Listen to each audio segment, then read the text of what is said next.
Oh, we're still here. In that bar. Sorry, I blacked out for a while. What were we Yes? doing? Kitsuragi. That's your name, yes? Who are you? Me? Yeah. I don't see how my life is pertinent to the investigation. Oh, come on. We're in this together. We'll work better together if we have more rapport. If you're such a work bee, please. That's a fair point. All right, for the good of the investigation, what do you want to know? Tell me a secret about yourself. No. Oh, okay. The lieutenant nods.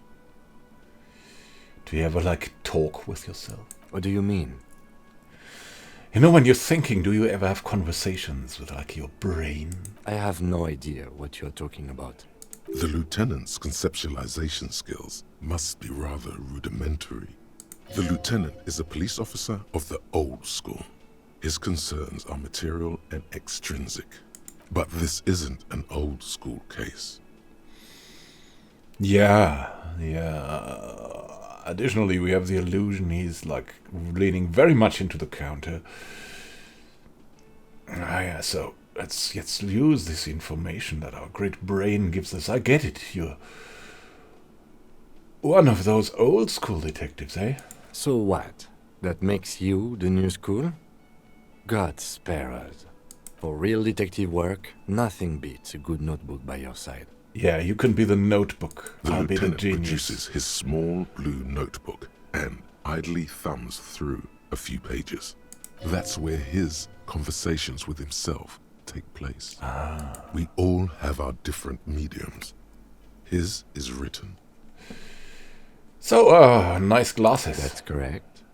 You feel a slight urge to put the lieutenant down for this, but you can't quite muster enough testosterone.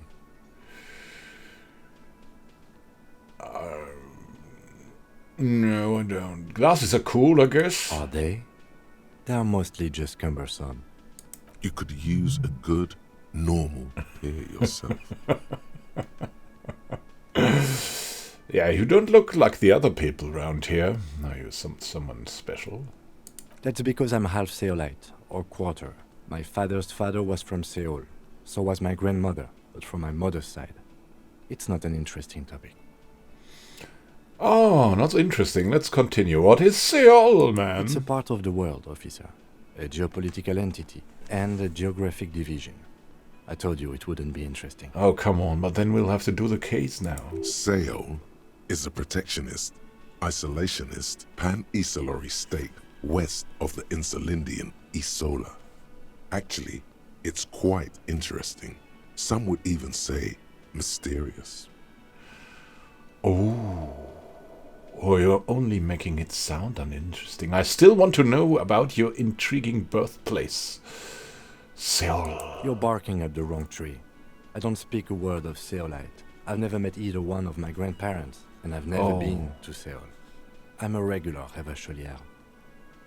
Revacholière. Oh, well, then that's all. That's all. Now we know each other better. Good. Let's change the subject. You seem to be following me, man. Why is that? Excuse me? Nothing, it's just an observation. You have a distinctive way of walking. If I were to walk in front of you, we would surely collide. What do you mean, distinctive? I hope you don't take this the wrong way. It's just a collegial observation. In the 57th, we call it the Jamrock Shuffle. Officers from Jamrock's 41st Precinct tend to move a bit erratically. How is that? Am I the only one there and you're just characterizing my walk or what? They say it's a scene-clearing technique developed by one of your lieutenants for gathering evidence. It's erratic, yet thorough. Prioritizes containers. Containers? You're kidding me. I don't know. Containers contain, I guess. I'm making assumptions. We should move on. But it's such a cool topic. Passing along frivolous interdepartmental stereotypes is not usually his oeuvre. He regrets bringing it up. Okay, what about the case, man? We have to do the case. What do you want to know? Oh. Yeah, it's a mysterious case, right? No, it's not a particularly mysterious case. Okay. Let's not get further into this. We know that you're not into the mysterious thing, man. The lieutenant adjusts his collar. It doesn't look like he wants the case to be more mysterious. You're afraid, man. That's what I think. I actually have all I need from Good. you.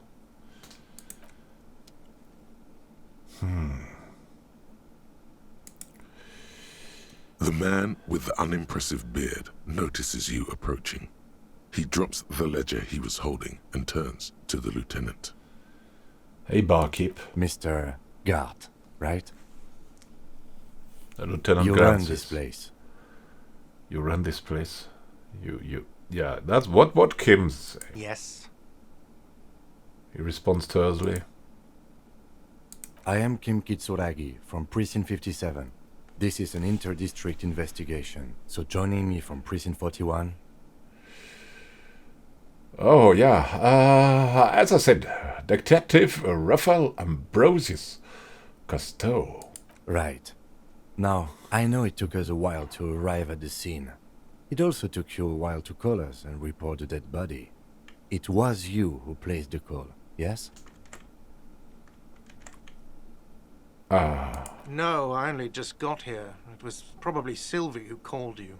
She usually works the bar here. I'm only temporarily taking over her duties. Do you have her number? As a matter of fact, I do.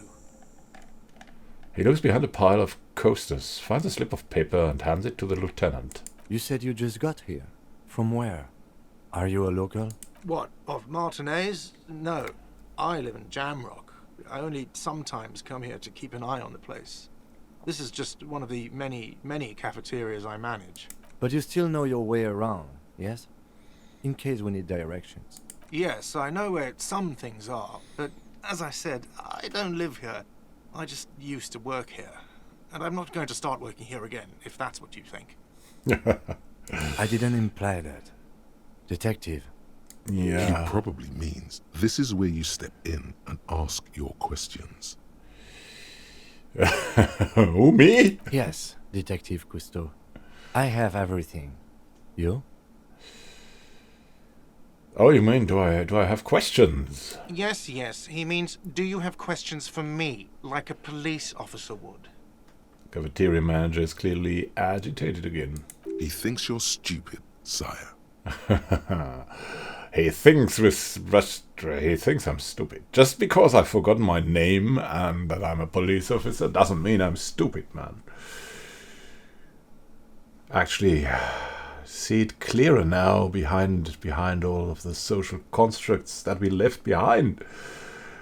Why did Sylvie go away?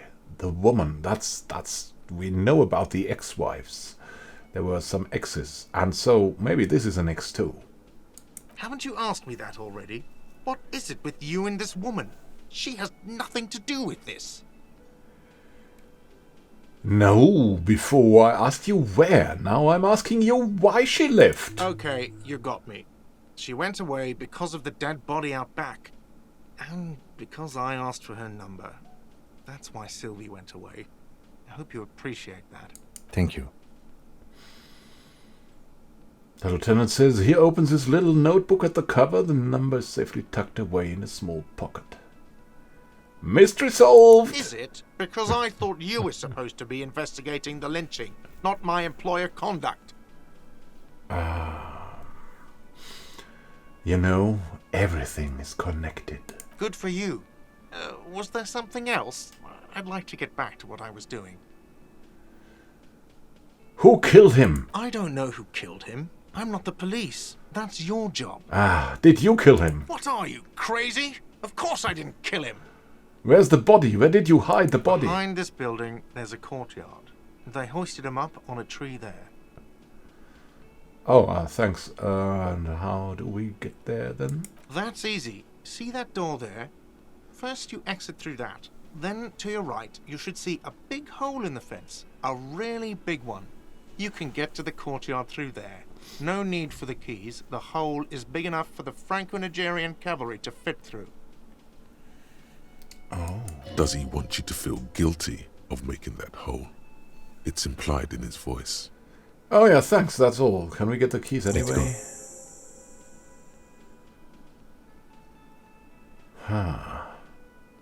Not so fast. You owe me 130 real. 130, we found 0.40. 40 cents, let's call them. I don't know, cents. No one is saying the multi-pattern necktie you found tied to the ceiling fan can talk. No one. It must be merely imagination. But she will say something probably. And let's call it Phoenix. Because if this is real, or maybe that's, yeah, so is the money real? Is only the money real here? That's a good quote. Let's hold on to that. Probably only it's about the money, because only the money is real. Let's bail! Time to push the eject button! Sounds like a responsibility! You don't like those! What? What is real? Oh, excuse me. You owe me 130 real. He pronounces the R with a mock aristocratic accent. the IIR, or Inter-Isolary Real, is the global reserve currency. Whatever part of the world you're in right now, it's safe to assume he means you owe him some money. Let's change the topic. That's dangerous, probably. By real, you mean some sort of street cred, right? No, you don't owe me street cred. You owe me money. You owe this establishment 130 real. He points to the red ledger on the counter. Who does that clown think he is? Arrest him!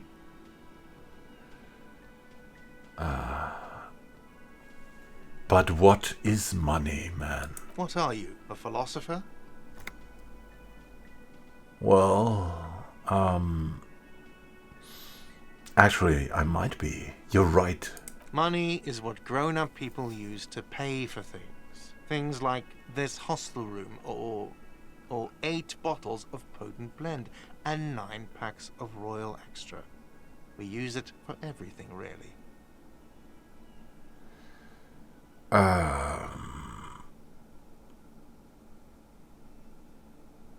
Why do I need it? For survival, to pay me. Unless you want to become a hobo.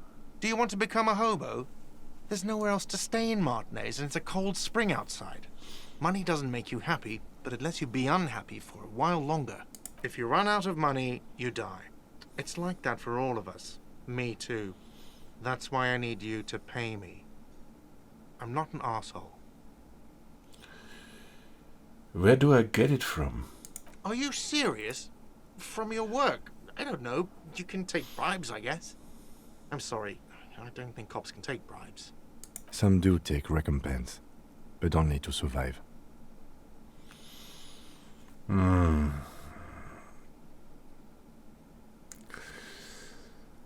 Let's ask him about this concept, this foreign concept of the real. Is this money? Yes, it is.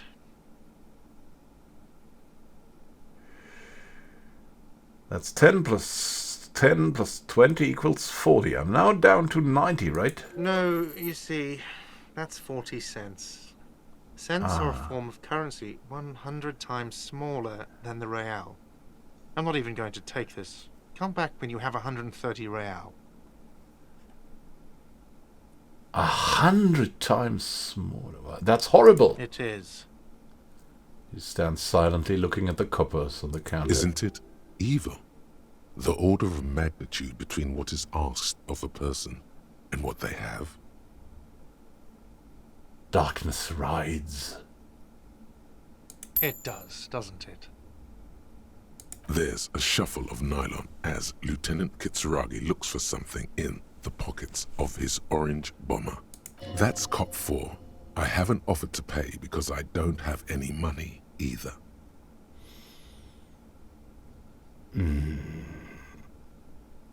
What do I owe you for? Let's see. 3 nights at a tariff of 20 real comes to 60 real. Then there's the window you annihilated. The hole in the window was the first thing I saw when I came to work. So don't try to tell me you didn't. That will be 40 real in damages. Oh. Another thing you've annihilated is half the bar. You've run a tab of 30 real. Actually more, but we'll round it down to 30 for your hard work maintaining the stability and order of Revachol. That's 60 plus 40 plus 30 equals 130 real. And yes, real is still money. Oh man, now we have to change to change the topic. Did I just hear my tie speak to me twice? No one is saying that! No one is saying that Ty can talk! That would be ludicrous! It's just that you should arrest him! It would be wiser! He wants to take your money!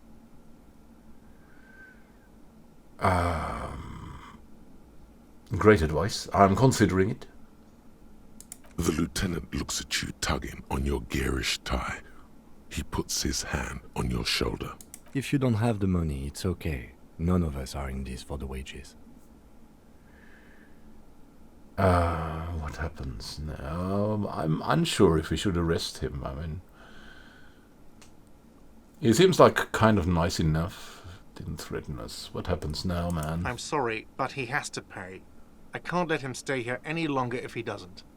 If he doesn't have the money by tonight, then... He shrugs. Officer, maybe you are better off working this from home for now. You live in Jamrock, right? It's not that far away. I don't know. Isn't there somewhere else I can stay around here? You mean somewhere else to run up a huge debt? I don't think so. The union squeezed most places out of business to fund the strike. You're better off home.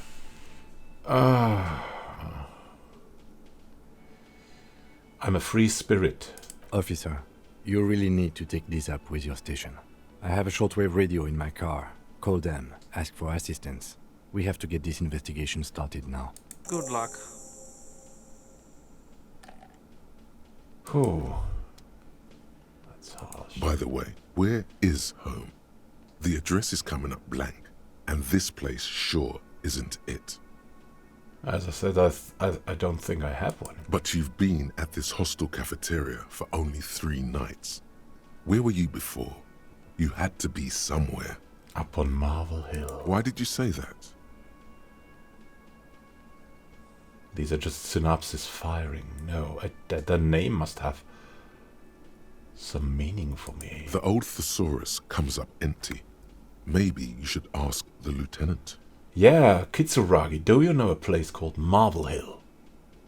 I just got an idea. No. But isn't that an expression, not a place? It's an expression. A saying. Up on Marvel Hill, a great high place. One that is impossible to climb back to. Oh. That doesn't sound like somewhere you can stay if you run out of money. Could I trace my way back somehow to the exact street, the exact number on a building? You can try. Run some addresses in your head when you get the time. Maybe a street or an apartment will appear.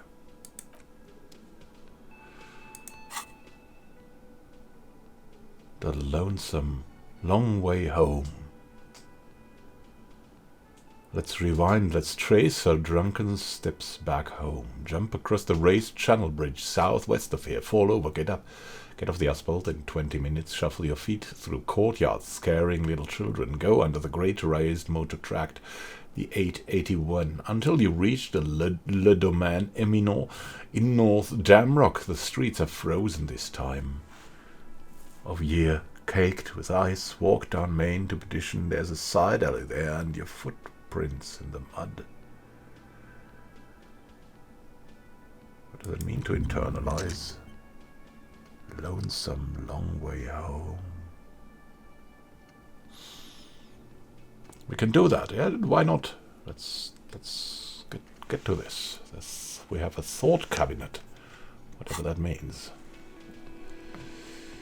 Great. So what were we just doing, man? Maybe we can ask her again now. Would you come with us? Hello again, sweetie. Ah, sweetie needs money. Do sweeties got money? Oh, sweetie, I heard your conversation with the manager about your financial troubles. When do you get your next paycheck? If she could, this woman would feed and clothe you and every other sad, lost person on this earth.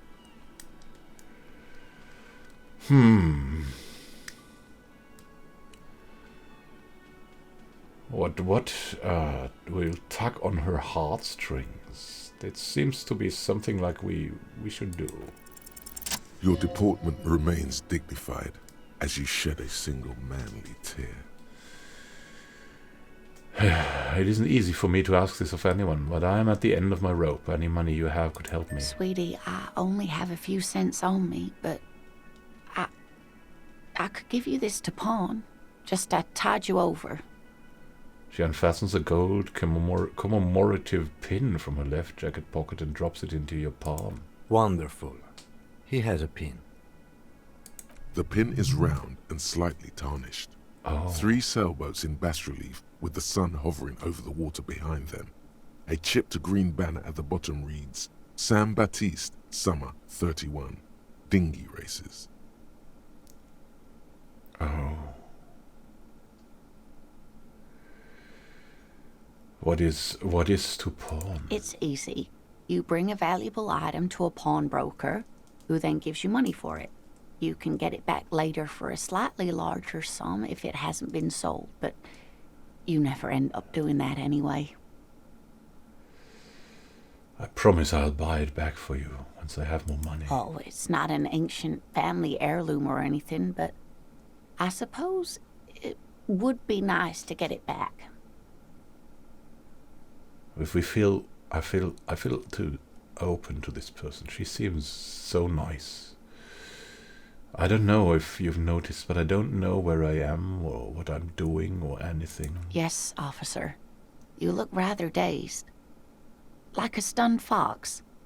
But surely things can't be that bad. Her eyes follow our movements with some concern.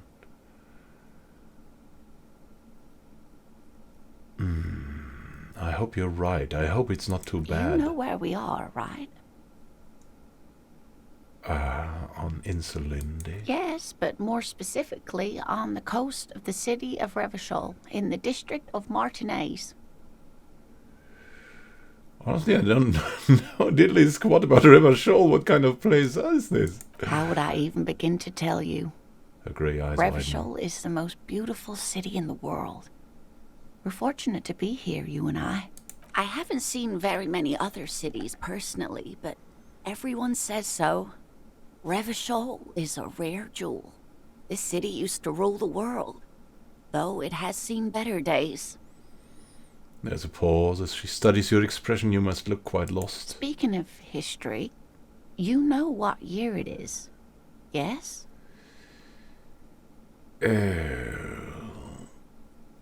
It's a bad year, in my late 40s or 50s. I don't even know how old I am. There. The year is 51, and spring has only just started. I'm sure there are better days ahead. The lieutenant studies you, rubbing his chin. I'm beginning to suspect that you might indeed be completely adrift in this reality, thinks the lieutenant. How can it be that bad? Never mind. We're in this now. I can tell that this is taxing for you, so I'll just ask one more question. What regime are we living under? What mode of government?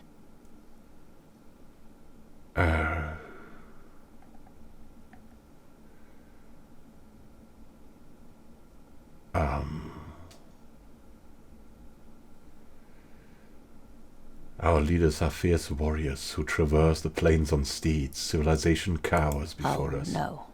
Nothing like that, dear. Revachol is a zone of control, led by an alliance of foreign powers called the Coalition. We have almost no government of our own, and certainly not one who's horseback. But how come there's cops if there's no government? Oh dear, this is troubling. You really ought to know that, being one yourself. There aren't any cops in Revachol, not in the traditional sense. The status of law enforcement has been a complicated matter since the revolution. So we are non-existent. We're a non-existent man in a non-existent job. But we should stop for today, sweetie. You look like you need a break. Besides, I'm not the best person to explain the big things to anyone. She's scared now. She's realized you really are brain damaged. What's the revolution? A defeat, I'm afraid. The people of this archipelago tried to build something new, something different. The rest of the world didn't like it, so they came and ended it. This was 42 years ago. But I'm a cop. Whatever it was hasn't stopped me. Of course, sweetie. I really don't know how to explain it better. Okay, I'm a cop now. I'm just a poor woman, she thinks. What do I know of these things? And how can I help you? So how did I do? You didn't do too well, dear. It does look like you're having trouble remembering things. History and places. Remembering reality, in a word. It's very odd. A sigh. The lieutenant buries his nose in his notebook.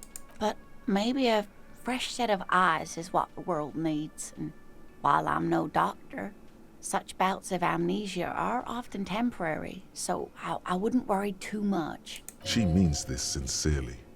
Worrying won't do you any good. Okay, so who could tell me more about this strange world we live in? Someone more educated in sweeping matters.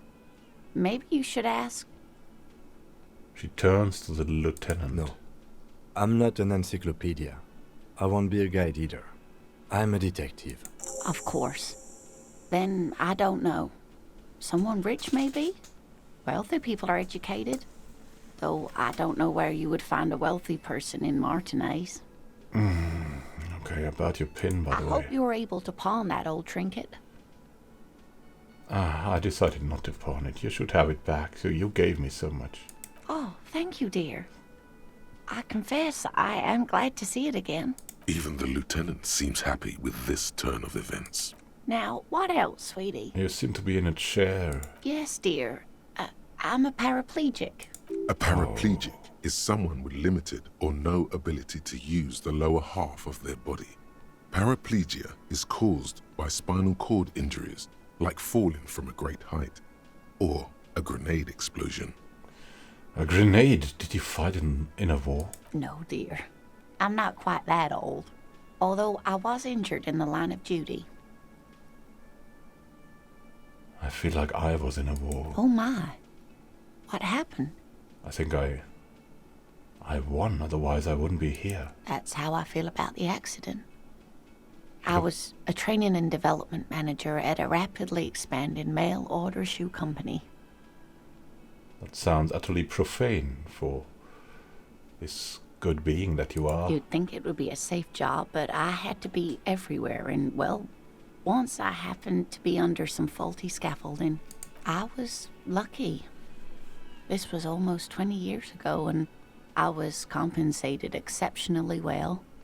One can only dream of such payoffs nowadays. She runs her hands over the chrome wheels of her chair. Sorry, it was rude of me. That's quite all right. I'm used to people asking questions. I know they're thinking about it anyway. There is no bitterness in her voice. She accepted the curiosity her condition inspires a long time ago. No, I gotta get going, sweetie. Gotta get going. Maybe we can have a drink. What do you think? Hey.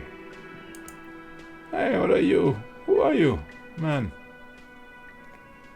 Man is sleeping at the table, wearing mudcake boots and rolled-down overalls. The back of his shirt reads, "Wild Pines encircled by a logo with a tree." On the counter, rolled out of his open hand, you see a blister pack of headache medicine. Oh, the poor man must have a migraine. Let's see about the pills. The man does not mind. You probably need them more than he does.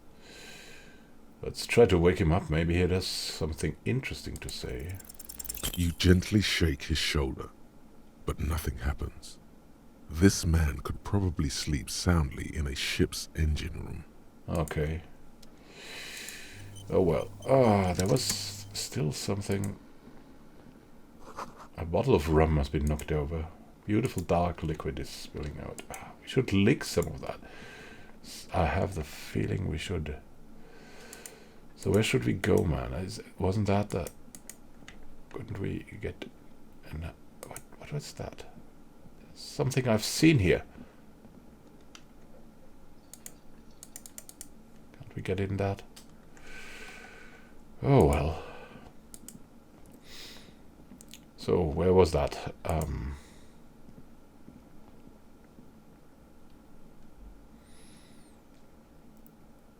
Where are we going now? What is outside? Does it exist? Ah, there's something here. Nice.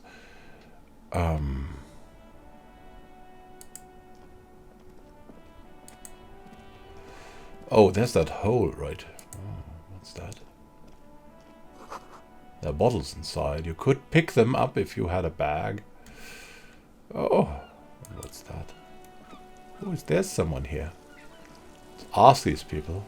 You're the angriest This man I know. Postnovatolier mail collection box has been heavily vandalized with graffito. A closer inspection reveals 2 bullet holes in the front. It has been shot. Oh, poor good mail delivery box. It will tell us something. The box seems happy. Eat shit pig, fucked by the coon, and St. G with a crown have been scribbled on it. Jenny is a whore, and best set mailbox also. Been there, post. L'Aventurier mail collection box. Been there. The mail collection box seems cathartic, thankful even. So do you. You shudder. Then you swallow. Ah, it's good to know about this. What is this? This book has a rose, a pistol, and a half-naked dame on its cover. On the cover stands a very muscular man surrounded by flames. The book is titled Man from Hjelmdal and the Wildfire. Oh, this book's nice. This is a book about pate. Look at that. Crime, romance, and biographies of famous people. Maybe we are one of them. We're a superstar. Do you remember this book? You don't really understand what it is about, nor does it seem important. The book about boyardero culture. It promotes freedom and the roaming upstream. And this book about the future. The government reads your mind using radio technology. Oh, interesting.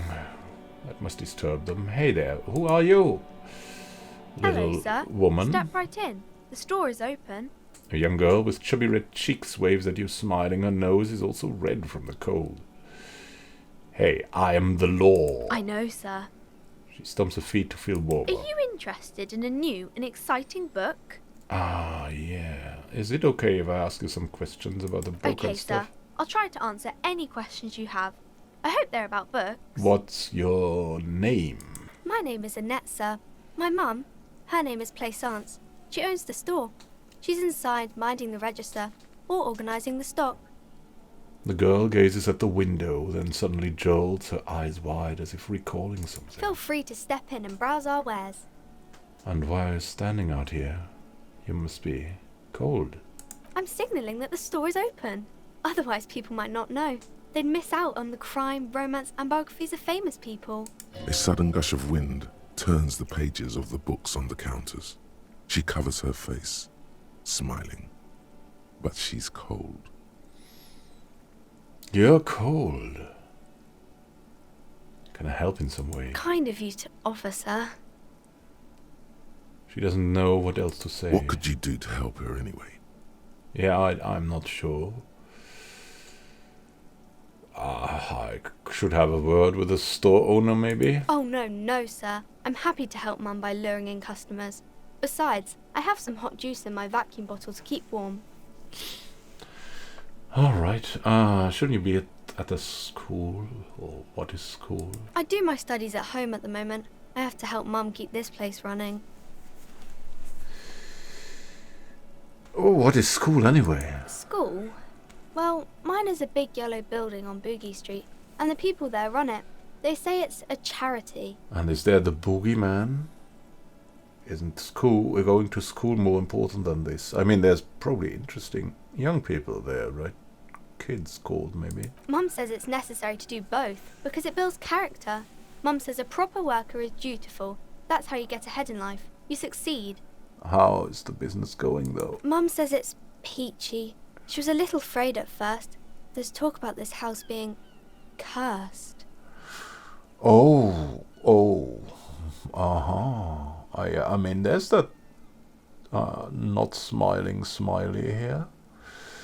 Behind her, the window has been boarded up. You sense the boards creaking, twisting for a second, and some kind of doubt in her tense shoulders. In what ways it cursed does this have to do with a dead body? Cursed in the way that makes them say that no business has ever really thrived here, sir. That they all go... She's looking for the right word. Well, they run out of money and have to stop doing business. Ooh. Well, this sounds rather serious. I should probably look into this. Because who knows what's behind this mystery? Narrow your eyes and look through the creaking boards on the window. We can go into the bookstore and ask about the case. But I don't see much more to look into here. The lieutenant makes a note in his notebook. Yes. Please do also look at our wares inside. The postcards and board games are there, sir. Yeah, we have a good 40 really real cents. What do you know about the other failed businesses? This is an investigation now, Annette. Nothing really, sir. Mum doesn't allow me to sneak around in the back rooms or the cellar. I don't really know what's there.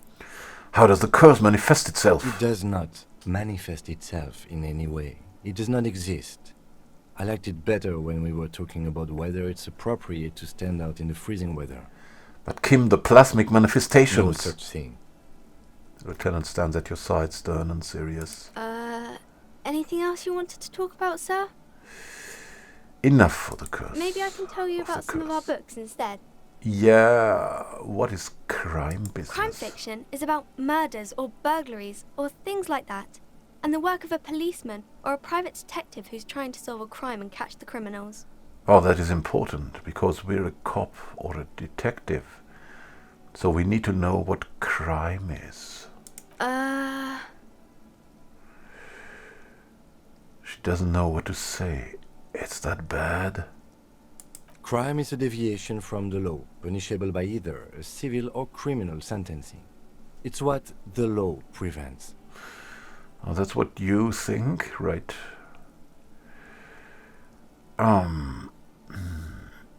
Why would anyone read about it? It's exciting to people, I guess. They get to imagine dangerous things, and it's kind of like a puzzle, where you can guess who the criminal is, or how the good guys are going to catch him. So we're a puzzle man. I'm a puzzler myself. The law, as I said. Yeah, that just came off my lips, and I don't know You why. don't look much like a policeman. She examines you as if to find something policeman-like. Well, what does a cop look like then? Didn't mean to offend, sir. Sorry, sir. It's just that you don't look like Dick Mullen. Who's Dick Mullen?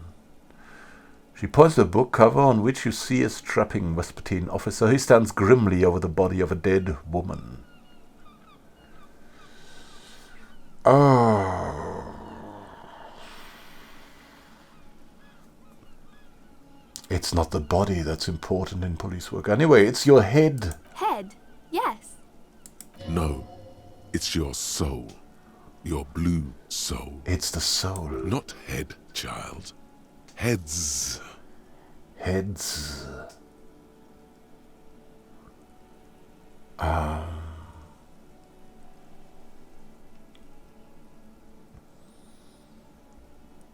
Soul. That Mullen guy looks like a Hampelman. Who could respect that face? It's not even drawn correctly. He lacks soul. I'm not sure I understand. A policeman's got to have the right stuff, an ingrained sense of the law. No one would follow a weakling like Mullen. If you say so, sir. He's just a fictional character. He's no match for your soul. Maybe you can show me some real police work, sir. Like in the books. Yeah, we'll do that. Okay. Okay, I'm going to deduce something now. Listen. The girl keeps her hands folded, hidden. Why is that? Hey, why do you keep your hands folded? What do you mean, sir? She looks wary. She knows where this is going.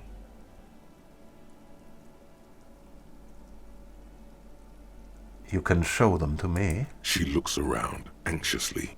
Her hands remain folded in front of her. She doesn't want to show them. They're probably hurt or something. The lieutenant stands by, looking at the two of you with little interest. A facade of true professionalism. He is far more intrigued by the situation than his poise reveals. It's okay. She brings out her reddened hands, her nails frayed, nearly chewed down to the flesh. You bite your nails, girl. Why? And you knew this from me keeping my hands folded? She shoots you a suspicious glance. Yeah, it's super simple for a detective such as myself. Well, that proves nothing. Anyone could do an easy deduction like that. Her eyes flash with defiance. She's not impressed. One more, I bet I can figure out why you bite your nails. I got a few reasons in mind. She nods, half provocative, half enthusiastic.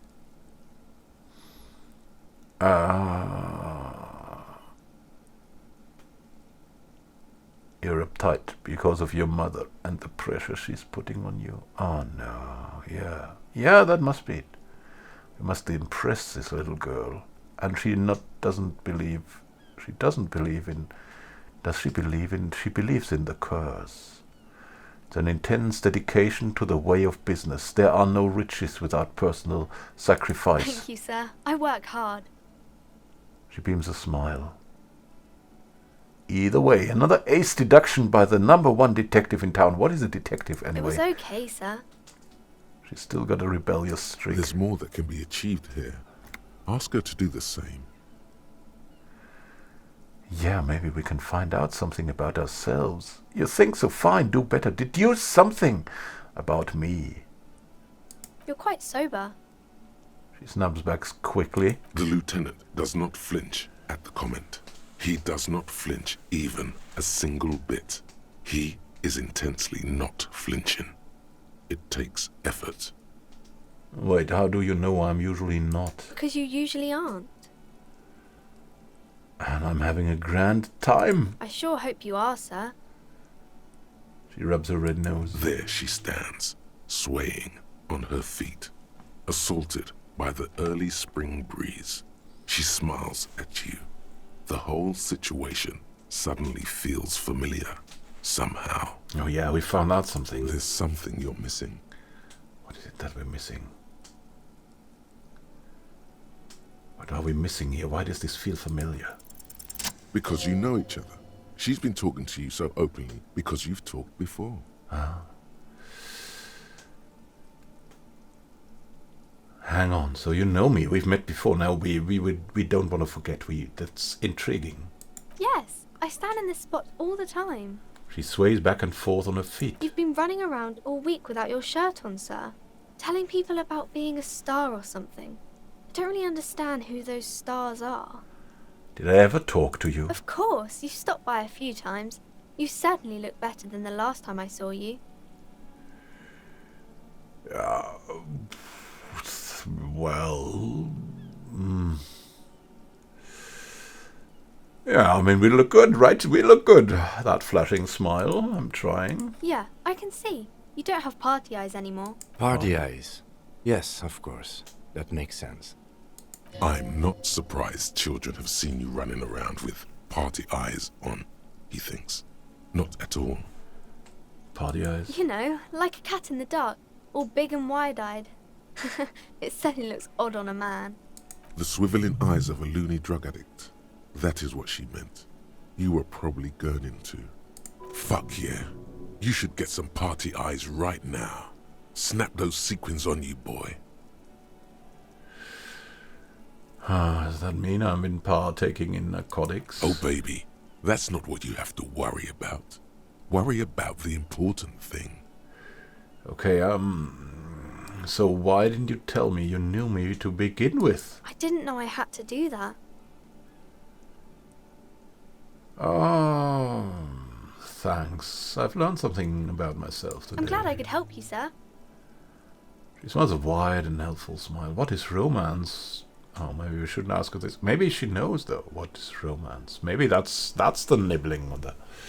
What is romance? It's the type of book where there's a rich lady and she has to choose between the good man and the bad man.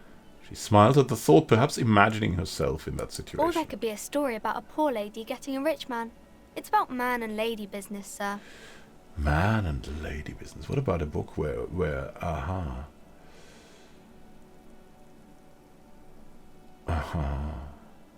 What about when everyone is poor, like it seems to be here? That's really not a proper romance story. That's more like everyday life. Yeah, sometimes we have to write about real life things. Not in romance books, sir.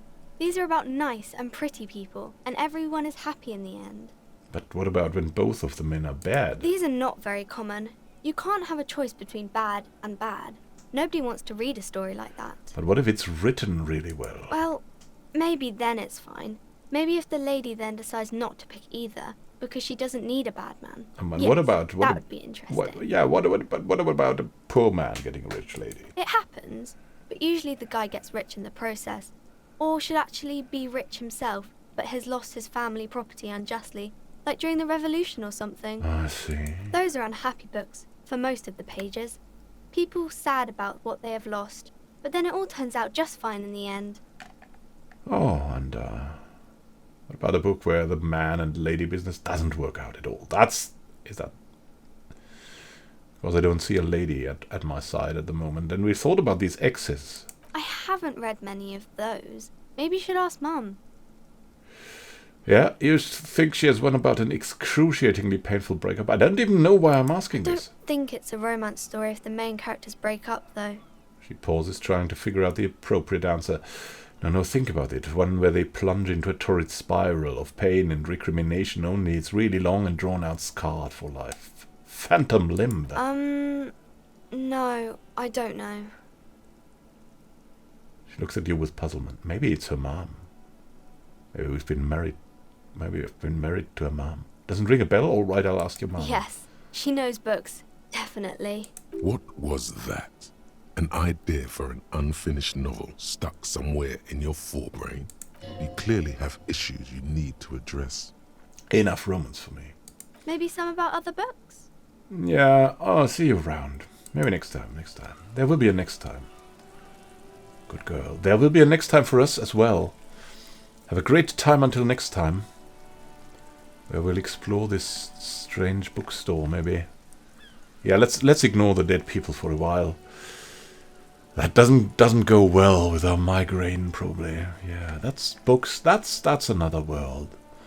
Have a great time until next time, and happy gaming. This is Immanuel Can signing out. Who are we? Who am I? What is this? Is there snow? What is snow even? And these smiley faces, what do they mean? See you soon. Oh, look, he has also a smiley face on there. What is that? Is that a yin and yang? Hopefully your yin and yang is in order. See you soon and happy gaming. Be well.